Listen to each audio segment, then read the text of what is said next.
아멘. 아멘. 끝나지 않는 듯 끝나는 오늘 멋집니다. 이런 이야기를 시작합니다. 사자가 지나가는 양을 불러서 물어봅니다. 내 입에 무슨 냄새가 나니? 맡아보게 하면서 입을 쫙 벌렸습니다.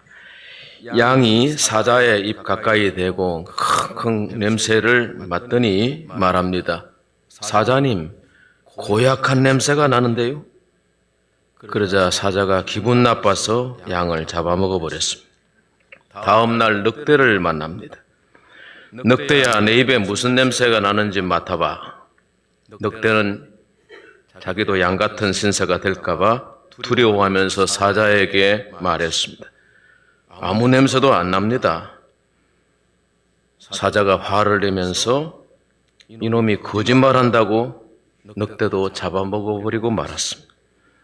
다음 주에 여우를 만났는데, 여우야, 내 입에서 무슨 냄새가 나는지 말해봐. 여우는 아주 곤란한 표정을 지으면서 대답을 합니다. 사자님, 제가요 심한 독감에 걸렸거든요. 냄새가 맡을 수가 없어요. 지금 몸에 열도 되게 심하게 납니다. 어쩌죠? 그랬더니 사자가 말합니다. 뭘 어쩌긴 어째, 썩 꺼져버려. 그래서 여우는 지혜로 구사일생했다는 이솝의 이야기입니다. 지혜가 있어야 잘 살 수 있습니다. 아리스토텔레스는 지혜를 최선을 목적을 추구하며 최선의 수단을 사용하는 것이다, 이렇게 정의했습니다.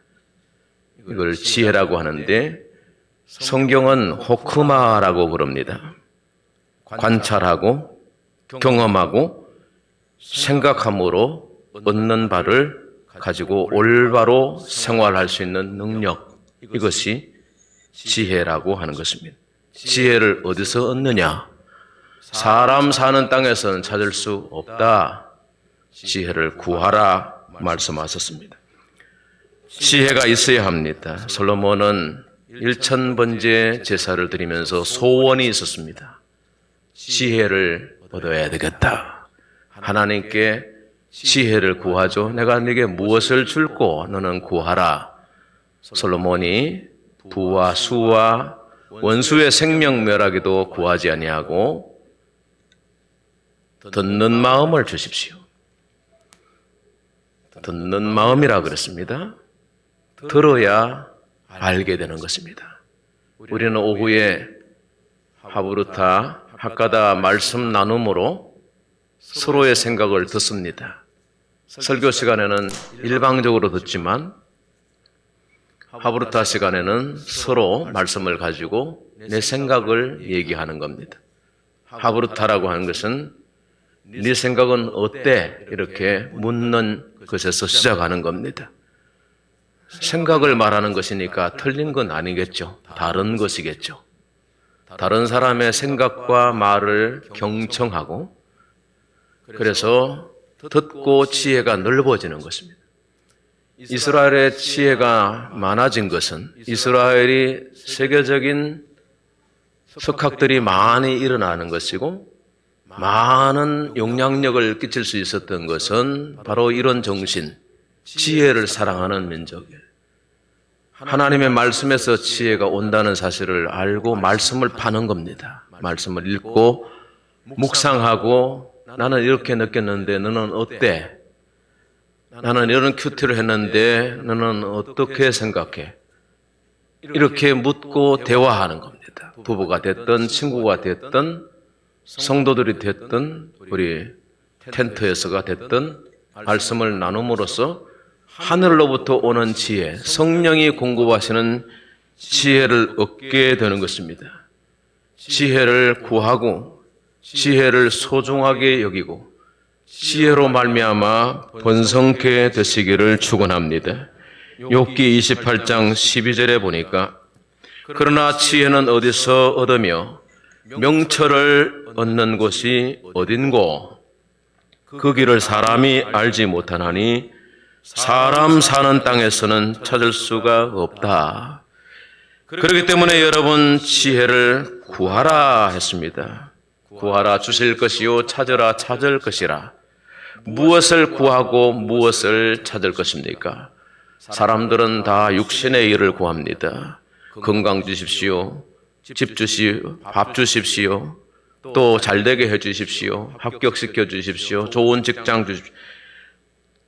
다오 하는 거머리 기도를 한다 그랬습니다. 잠언서 마지막 부분에 보니까 맨날 거머리는 기부미 한다 그래요. 영어 성경에 보니까 기부미. 그게 뭡니까? 다오 한다는 거예요. 주시옵소서. 그래요. 필요하니까 구하겠죠. 그러나 우리가 정말 구해야 되는 건 뭐냐? 하나님 지혜를 주시옵소서. 지혜가 뭐냐? 지혜는 착함과 선함과 성실함과 거룩함이요. 그리고 순결함이죠. 구별이죠. 악을 떠남이 명철이라 그랬습니다. 머리가 좋다고 지혜 있는 게 아닙니다. 공부를 잘한다고 해서 좋은 대학에 가고 유학을 갔다 오고 좋은 직장 생활을 한다고 해서 지혜가 있는 게 아닙니다. 하나님을 경외하는 것이 지혜의 근본이요. 할렐루야. 하나님이 없는데 무슨 지혜를 논합니까?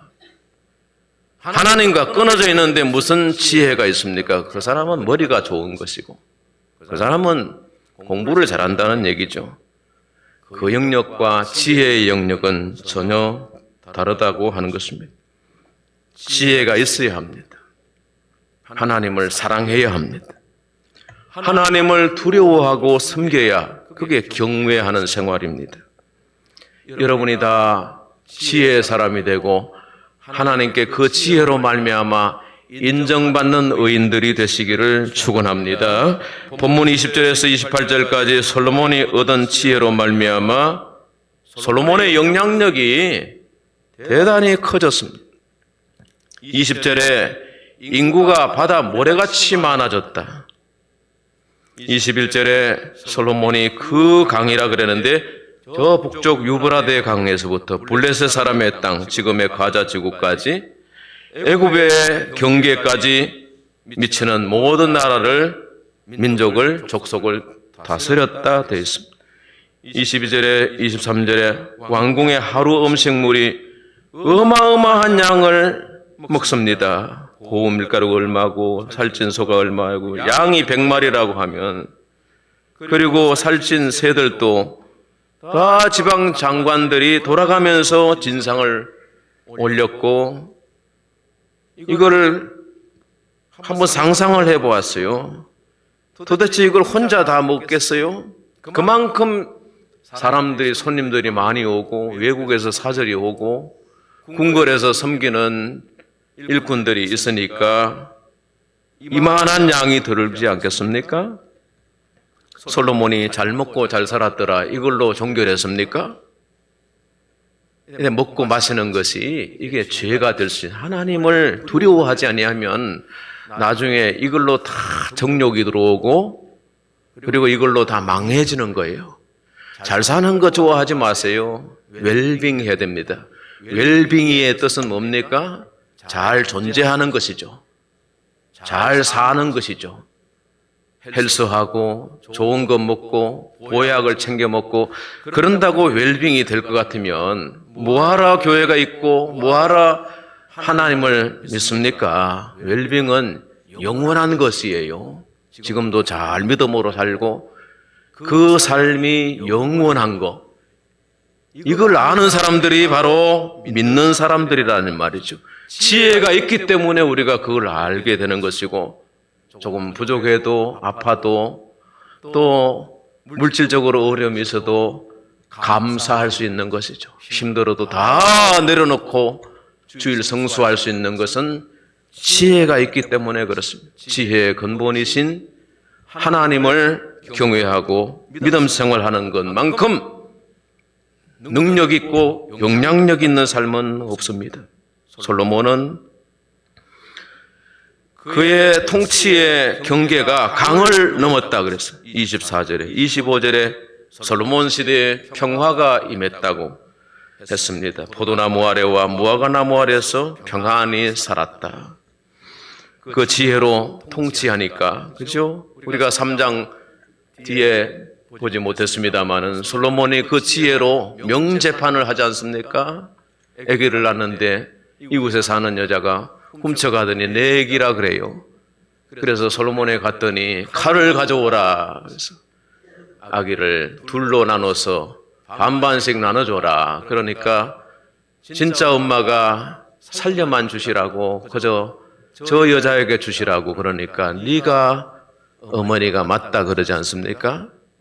자, 이런 명판결, 판단력, 그리고 모든 듣는 것을 섭렵해서 좋은 결정을 할 수 있는 왕 밑에 사는 것이야 백성들이 얼마나 평안하겠습니까? 솔로몬은 마병과 병거성들을 건축했는데 마병이 12,000명, 병거성이 4만 개소가 있었습니다. 전쟁 때는 말은 유용한 전쟁 자원이죠. 자산이죠.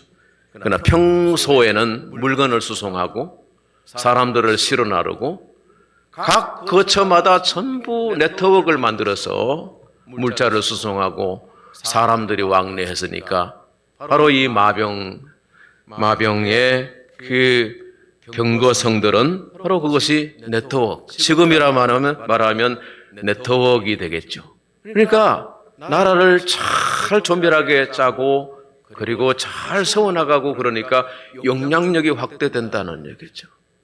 사랑하는 성도 여러분, 우리 정다운 교회가 솔로몬의 지혜와 솔로몬의 경건을 배워서 우리 시대에 하나님이 기뻐하시는 교회와 가정을 이루어 그 무화과나무와 포도나무 아래에서 평안히 살았더라. 그런 축복과 은혜가 있기를 축원합니다. 두 번째는 넓은 마음을 가지게 되었습니다. 29절에 솔로몬에게 지혜와 총명을 많이 주시고 또 넓은 마음을 주시되 바닷가에 모래같이 하셨다. 여기서 넓은 마음이란 로하보 레브라고 하는 뜻인데 말인데 다방면에 걸쳐서 해박한 지식을 가졌다는 말이에요. 처음에 솔로몬이 하나님께 구한 것은 지혜를 달라고 그랬습니다. 듣는 마음을 달라고 그랬어요. 여러분, 지혜가 저절로 생기지 않습니다. 듣지 아니하면 배울 수가 없는 것입니다. 공부를 잘하는 사람은 잘 들어요. 그리고 여러 스님들에게 잘 듣고 수용성이 강하기 때문에 공부를 잘하는 겁니다. 교만한 사람은 공부를 못해요. 자기 본의로 사는 학생들은 성적이 미치지 못한단 말입니다. 들어야 하는 것. 다른 사람의 사정과 말을 들을 수 있어야 되는. 자, 그렇게 솔로몬이 자꾸 듣다 보니까 넓은 마음을 가지게 되었다는 겁니다. 컴퓨터에도 계속 집어넣으니까 용량이 차서 또 외장 하드를 사용하게 돼요. 그리고 시간이 더 지나니까 뭔가 버그가 자꾸 생기고, 그래서 본체를 들고 전문가에게 갔더니 용산에 저 컴퓨터를 봐주는 기술자가 말합니다. 아이고 목사님, 사양이 너무 오래됐어요. 그럼 어떻게 해요? 그랬더니 하드를 SSD 512로 올리고 그래픽 카드를 8기가로 하고 메모리 카드를 또 4기가로 8기가로 올려야 됩니다. 뭔지는 몰라도 그렇게 하면 캐파시티가 확장된다 그런 뜻으로 알고 그럼 해주세요. 한 바퀴 돌고 오니까 32만 원이에요. 결제하고 돌아와서 사무실에 끼어가지고 해보니까 팍팍 돌아가는 거예요. 왜요? 넓은 마음을 가졌으니까. 여러분, 우리가 솔로몬에서 배우는 것은 바로 이 수용성이에요. 다 듣고 그걸 잘 분별하고 판단해서 우리가 결정의 소재를 삼는 것입니다.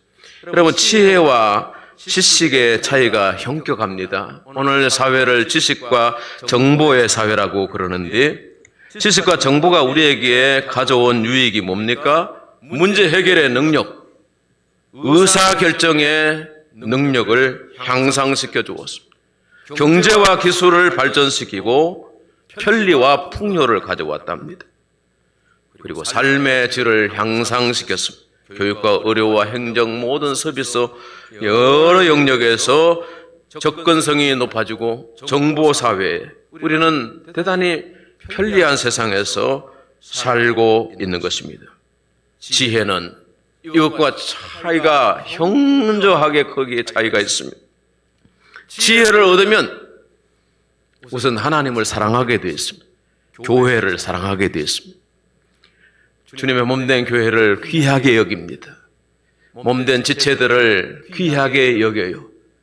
그리고 잘 받아줄 수 있는 사람이 될 수 있는 것입니다. 그렇게 그런 영역으로 우리가 캐파시티가 확장되어지면 여러분 어디에 가서든지 영향력 있는 사람이 될 수가 있는 것이고 리더로서 존경받는 사람이 될 수 있는 것입니다. 이러한 넓은 마음, 영향력이 커지는 우리 성도들이 되시기를 축복합니다. 마지막으로 생각할 것은 예수 그리스도의 이야기입니다.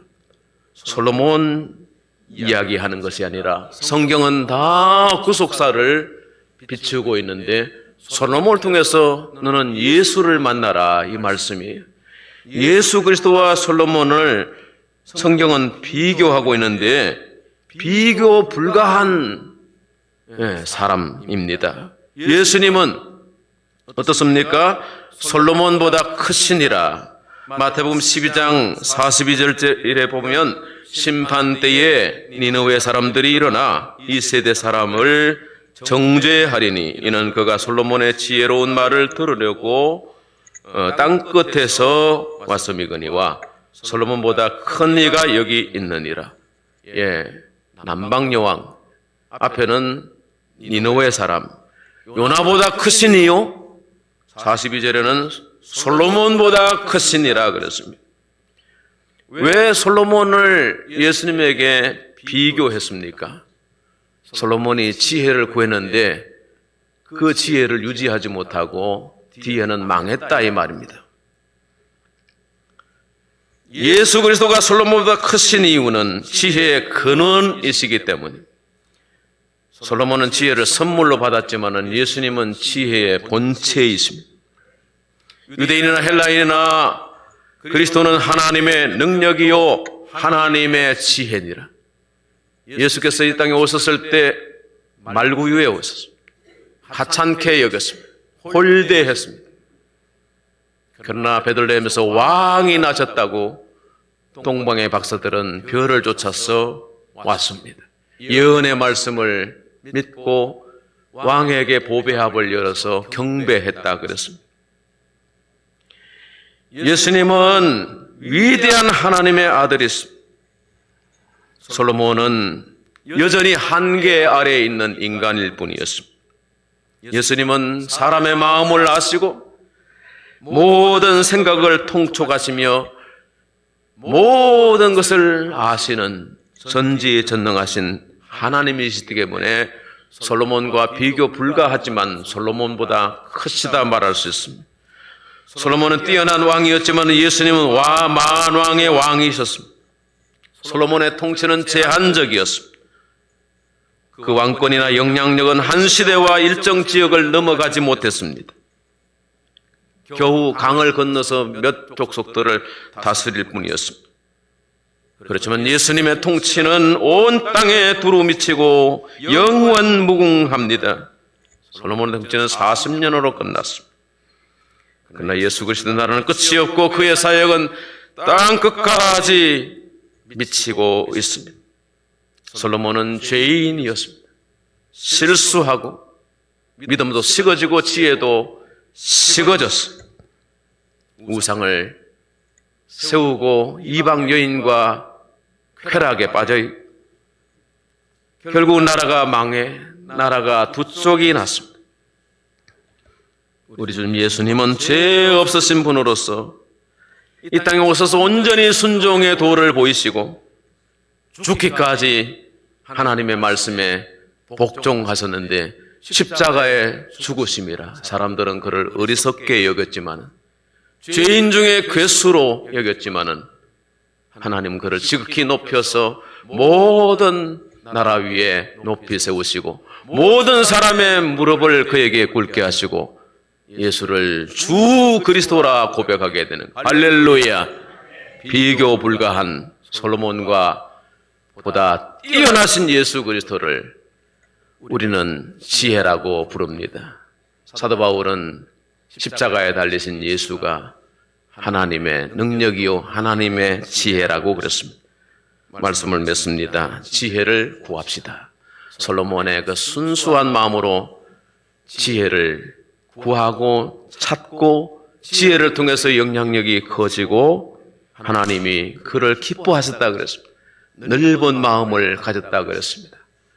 그러나 여러분, 사람의 마음은 이렇게 환경에 따라서 변개합니다. 은혜 받으면 넓어지지만은 감정이 충만하게 되면 좁아지게 되는 것입니다. 교회에서는 정말 좋은 장로요, 좋은 권사요, 좋은 집사지만은 세상 나가서 그저 그렇게 사는 사람들 중에 한 사람이 될 수 있습니다. 그래도 은혜의 자리가 있고 지혜의 말씀을 들을 귀가 있고 기도하며 새길 수 있는 자리가 있기 때문에 저 세상 사람들과 다른 것입니다.